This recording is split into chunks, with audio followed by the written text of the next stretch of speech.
Hi అండి. ఎన్ని రోజులు గడిచిపోయినా కూడా స్కూల్ డేస్ అనేవి ఎవరు ఎప్పటికీ మర్చిపోరు. అవి ఎప్పుడూ మైండ్లో రన్ అవుతూనే ఉంటాయి. అంత మంచి స్వీట్ మెమొరీస్తో ఉంటాయి అన్నమాట స్కూల్ డేస్. మేము 10th క్లాస్ చదివేటప్పుడు కూడా అలాంటి మెమొరీ ఒకటి ఉంది. ఇప్పటికీ కూడా మా ఫ్రెండ్స్ మేము గుర్తు చేసుకొని నవ్వుకుంటూ ఉంటాము.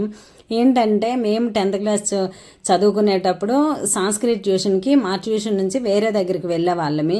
ఇంకా వెళ్ళేటప్పుడు అయితే మా సార్ బాయ్స్కి చెప్పేవారు, చూడండి ఆడపిల్లలు వస్తున్నారు జాగ్రత్త అనేసి. వీళ్ళైతే ఎంత కేరింగ్ ఎంత ప్రొటెక్షన్తో మధ్యన మాకు పెట్టేసి ఫ్రంట్కి కొంతమంది బ్యాక్కి కొంతమంది ఉండి అలా ట్యూషన్కి వెళ్ళే వాళ్ళం. ఇంకా తావులు చాక్లెట్లు అని ఉసిరికాయలు అనేసి బిస్కెట్స్ అనేసి కొనుక్కొని తినుకొని సరదాగా మాట్లాడుకొని వెళ్ళి వచ్చేవాళ్ళమి. కానీ ఇప్పుడు పెద్ద అయిపోయిన తర్వాత ఎక్కడో ఎప్పుడో కనిపించినా కూడా కనీసం నవ్వేనా నవ్వరండి. ఏంటో సిగ్గు అయిపోయి వెళ్ళిపోతూ ఉంటారు. చిన్నప్పుడు ఫ్రెండ్స్ కదా కలిసి మాట్లాడదామా చేద్దామా అని కూడా ఉండదన్నమాట. కానీ మేము ఆడపిల్లలు ఎప్పుడు కలిసినా కూడా ఇవన్నీ గుర్తు చేసుకొని చాలా హ్యాపీగా ఫీల్ అవుతాము. ఇలాంటి మెమొరీస్ ఎన్నో ఉన్నాయి, చెప్పుకుంటూ పోతే కుప్పలు తప్పులు అనమాట. ఈరోజు ఎగ్ లాలీపాప్ చేశాను, సూపర్గా ఉంది. వీడియో నచ్చితే లైక్ చేయండి. Bye bye.